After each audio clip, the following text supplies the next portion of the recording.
Assalamualaikum warahmatullahi wabarakatuh. Selamat datang di pembelajaran biologi kelas 10 bersama saya. Kali ini kita akan belajar tentang ruang lingkup biologi. Nah, kenapa sih kita harus mempelajari ruang lingkup biologi? Tapi sebelumnya, kalian harus tahu dulu kompetensi dasar yang harus dikuasai, yaitu memahami tentang ruang lingkup biologi, baik itu permasalahan pada berbagai objek biologi dan tingkat organisasi kehidupan, metode ilmiah, dan prinsip keselamatan kerja berdasarkan pengamatan dalam kehidupan sehari-hari. Yang akan kita pelajari yaitu biologi sebagai ilmu, kemudian tingkat organisasi kehidupan, kemudian cabang-cabang ilmu biologi, dan metode ilmiah. Dalam kehidupan sehari-hari sebenarnya kita sudah berhubungan dengan hal-hal yang berkaitan dengan biologi ya. Misalnya setiap hari kita makan, kemudian makanan masuk ke dalam sistem pencernaan, kemudian memberikan energi untuk aktivitas kita. Nah, misalkan kalau kita sakit ya, kita pergi ke dokter, kemudian dokter memeriksa fungsi organ tubuh kita, kemudian kita diberikan obat. Jadi, apa sebenarnya itu biologi? Biologi berasal dari bahasa Yunani yaitu bios artinya hidup dan logos yaitu ilmu. Jadi biologi adalah ilmu yang mempelajari tentang makhluk hidup. Dengan menggali biologi lebih jauh, pastinya kita akan mampu memahami makhluk hidup dan memanfaatkannya untuk kehidupan yang lebih baik. Sebagai bagian dari sains, biologi memiliki ciri-ciri yaitu yang pertama adalah konkret. Artinya adalah objek yang dipelajari bersifat nyata. Nah, misalnya biologi itu mempelajari tentang makhluk hidup ataupun makhluk yang pernah hidup termasuk juga fosil, serta mempelajari bagaimana cara memandang objek tersebut ya, seperti misalkan struktur, fungsi, dan interaksi antar makhluk hidup. Yang kedua yaitu logis, artinya ilmu biologi itu dapat diterima oleh nalar kita, sehingga biologi tidak mungkin ya mempelajari tentang hal-hal yang bersifat tahayul. Yang ketiga yaitu objektif, artinya hasil kajian biologi didasarkan atas data-data dan tanpa pengaruh pendapat atau pandangan pribadi. Kemudian universal, artinya adalah teori yang dihasilkan itu berlaku secara umum. Kemudian bersifat sistematik yang artinya menggunakan langkah-langkah urut dan bersifat baku sesuai dengan metode ilmiah. Dan yang terakhir yaitu empiris yang artinya bahwa biologi dapat dibuktikan dengan pengamatan, penelitian, ataupun eksperimen. Berdasarkan tingkat organisasi kehidupan, objek biologi pastinya meliputi kehidupan pada berbagai tingkat struktur ya.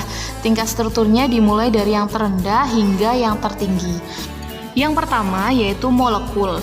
Jadi molekul itu tersusun atas atom-atom ya.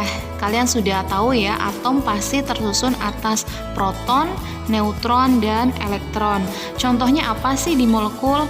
Contohnya yaitu molekul DNA dan molekul air.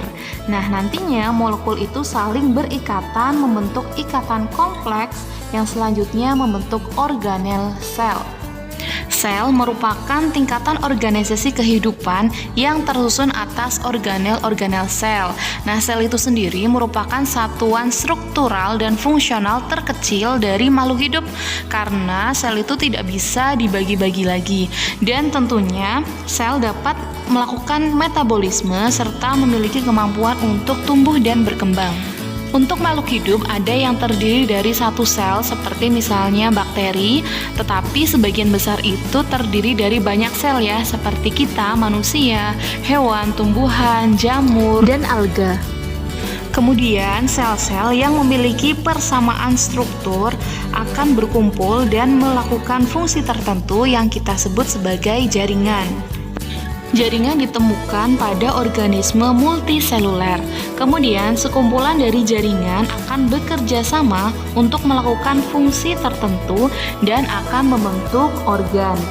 Organ pastinya hanya ditemukan pada organisme multiseluler. Contohnya saja misalkan di organ lambung kita itu tersusun dari berbagai jaringan. Misalnya ada jaringan epitel, ada jaringan otot, dan jaringan penyokong.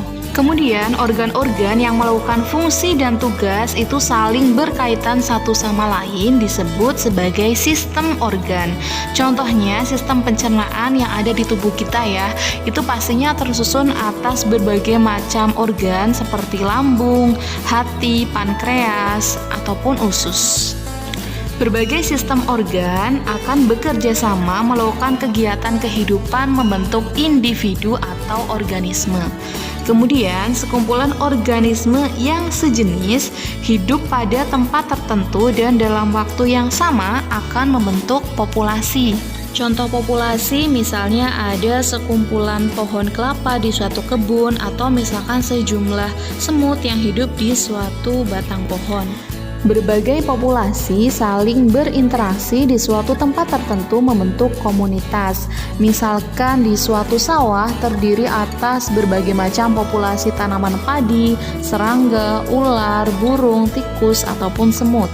Kemudian ada ekosistem yang merupakan tingkatan organisasi kehidupan yang mencakup organisme dengan lingkungan abiotiknya atau yang tidak hidup, dan saling mempengaruhi atau terjadi hubungan timbal balik antara keduanya.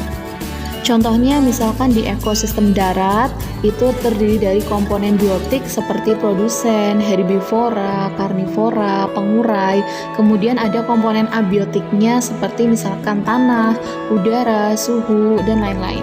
Next ada bioma yang merupakan ekosistem terestrial atau darat yang umumnya dipengaruhi oleh iklim regional. Dan ciri khas dari bioma ini meliputi daerah yang amat luas dan memiliki ciri vegetasi atau tumbuhan tertentu yang dominan.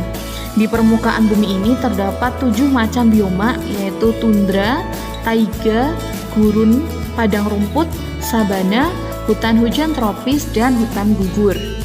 Terakhir yaitu ada biosfer yang merupakan tingkatan organisasi kehidupan yang paling kompleks.